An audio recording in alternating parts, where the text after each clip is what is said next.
Hey guys, so I don't know how to work technology and I've tried recording this so many times. So this is my best effort. Okay, so I did my technology evaluation on this website called Adapted Mind. I talked about it in one of my discussion posts. But it's a really cool website. So I'm going to tell you all about it. When I figure out there it is. Okay, so a brief description of what it is. So Adaptive Mind is a program that offers various subjects. Those subjects include like math and reading, which were the biggest main two, but their main one is math. And then it offered like social studies, science, and a bunch of other ones that were pretty cool. But I stuck with just math for now, obviously. So the curriculum was mainly towards K through 6, but it did offer all the way to 8. And the K through 6 curriculum was aligned with the Common Core. And all of the curriculum that's in it and all of the videos and the standards and stuff are created by teachers. So the videos that are displayed when students get something wrong were things that were created by teachers to teach the students. So it allows for there to be numerous lessons per grade level. So there were like hundreds of lessons, especially in the K through 6, that kids can go through to kind of grasp different concepts. And there were, I don't even know how many. And then when you got to like the older grades, like towards 8th grade, it became like only closer to 200. It was like 172 or something like that, but that was when you get closer to 8th grade. But within the lower levels, there were a lot of lessons and a lot of different ways that they went through teaching these topics. And the program also allows for progress monitoring and tracking. So the early childhood education technology evaluation toolkit, I kind of went through it here. So starting with educational, learning versus focus in winning. So it was more learning focused than winning. The program puts an emphasis on learning, and there are awards for your work along the way. So there was in the middle, like after there was a pretest. So the first thing I did was a pretest, and then there was a video about how one of the monsters was struggling with math and how she got really upset that she kind of like froze. And then it went to say that math can be challenging and it's okay that you feel challenged as long as you keep trying.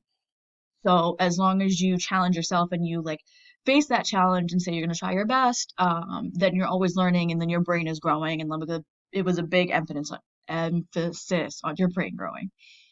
So content research and our learning standards based. The program as a whole is based on the Common Core standards, which was the K through 6 that I had mentioned, and it really works. I think it was really cool that it was done by teachers that worked with the programmers to create this, and you can kind of see if you watch like before you sign up, they give you a whole like tutorial on what it is, how it works, how they do progress monitoring, what the standards are based on. It's really cool.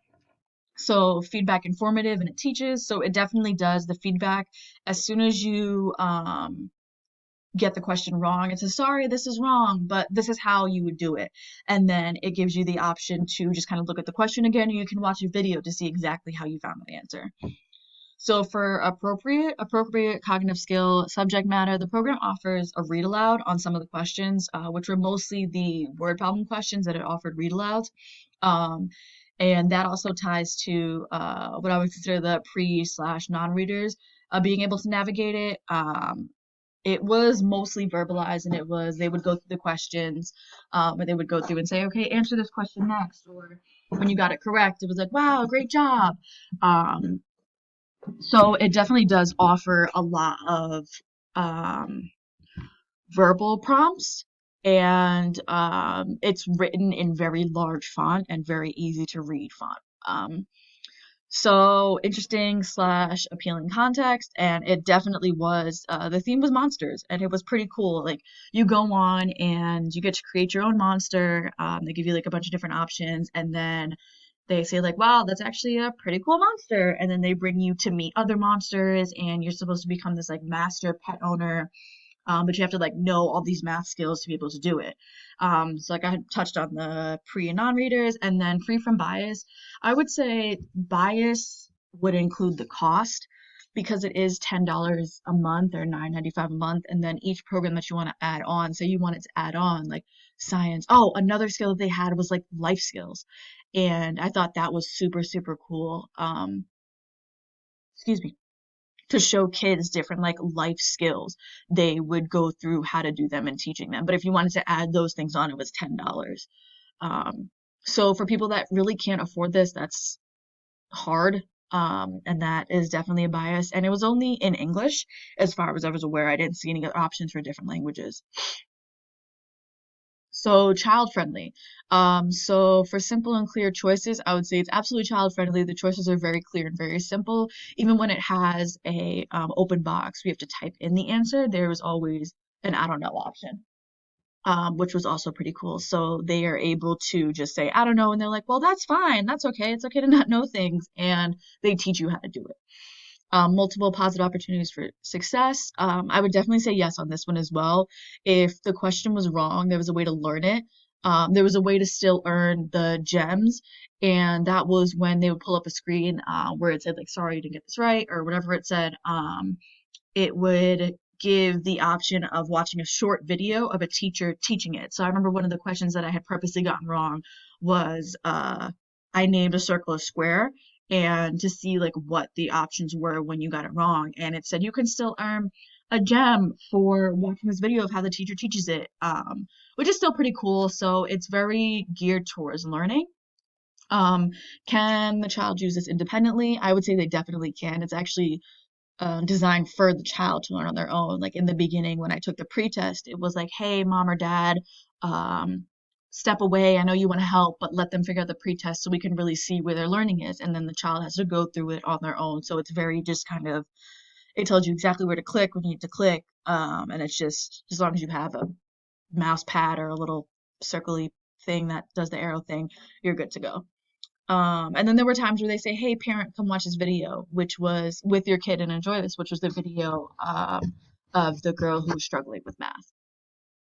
Enjoyable, engaging, enough activity with variety. So each time the child plays, they're able to do a different part of the game to reach their goal. Like I remember one of them was help the captain get to the island and you had to like solve certain math problems.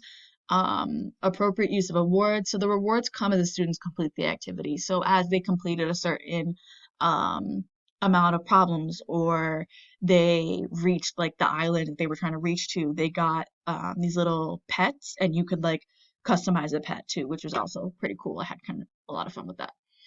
Realistic graphics and appealing to intended ages. So the graphics were pretty cool. They were monsters. So it was definitely appealing and more intended towards the elementary levels. I could really see this as K through 6 or K through 5 mostly. And then I don't know how 6th, 7th, and 8th graders would enjoy it, but if there were 6th, 7th, and 8th graders struggling with math who had math difficulties or disabilities, I feel like this website could definitely help them and it can definitely help the teacher or the adult track their progress and see like where they're having difficulties, are they understanding it now, and stuff like that. So the activities match the attention span. So they set a limit.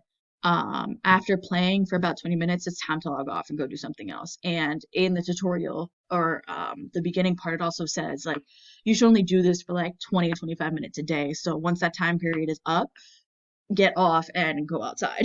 And when I was done playing, it was like, well, you did all the work you needed to do today, so we'll see you tomorrow, which was also really cool. It did give the option of playing a little longer, like you could earn a few other gems doing other math activities, but I'm pretty sure that was also a limited time too. Progress monitoring slash assessment. So covers all key areas the software teaches. It covers all the areas taught in the Common Core. I noticed that through the lower levels. I didn't look at all of them, but the ones that I did look at, it definitely did cover Common Core and easy to use and interpret.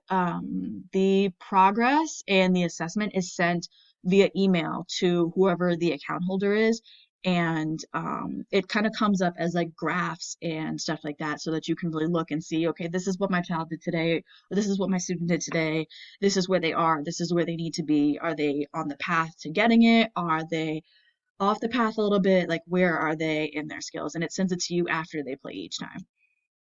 Individualizing features can be customized to child's needs.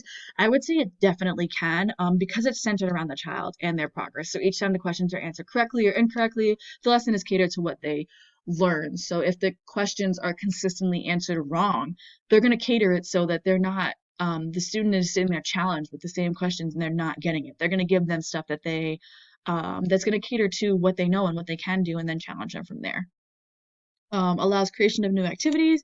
I'm not really sure about one because I didn't see it. So getting into some of the questions that were on Blackboard, the target grade level and how and where this program might be used. So it's definitely mainly K through 6, but up to 8 was offered, and it could be used at home or at school, especially a time period like now. If kids were already using it in school and they did it at home and teachers were able to monitor that, this would be a really, really great tool for that.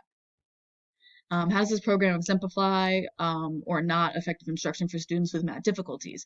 So, since the program is set up to be individualized depending on who's playing, it moves at the pace of the student. So, it's definitely set up to give effective instruction. So, every time a question is wrong, a teacher is there to explain, like, what the answer would be and how you'd find the answer. The answer isn't just given, or they're just not told, like, the answer's wrong, but go on to the next question. Um, and because it's catered to each student and because it's so individualized, it can definitely help students with math difficulties by giving them multiple opportunities to learn what they need to learn. What accommodations or modifications would be needed for students with mathematics difficulties? I would say the website does a really good job at accommodating students with difficulties or disabilities. According to the article, we assume the student has individual needs that are unusual or special, such that he or she requires an individually tailored instructional program. This would be a really great example of an individually tailored instructional program.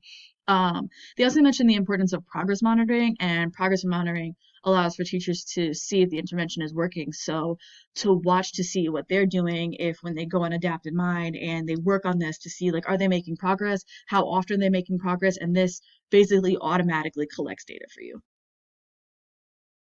So thanks for joining my table talk, guys. I hope you liked it. I would love to hear back comments and feedback and what you guys think of this. I know someone in our class had said that that was in a school that they were in. So if I don't remember who you are right now, but whoever you are, if you could comment and let me know what you think. If this was really accurate representation of the website, because I only got a very small glimpse of it, and what you guys think. I think this was a really great tool for students, and it'd be honestly a really great tool for teachers. This is something I would definitely want to use in my classroom. Thanks for joining my table talk, guys.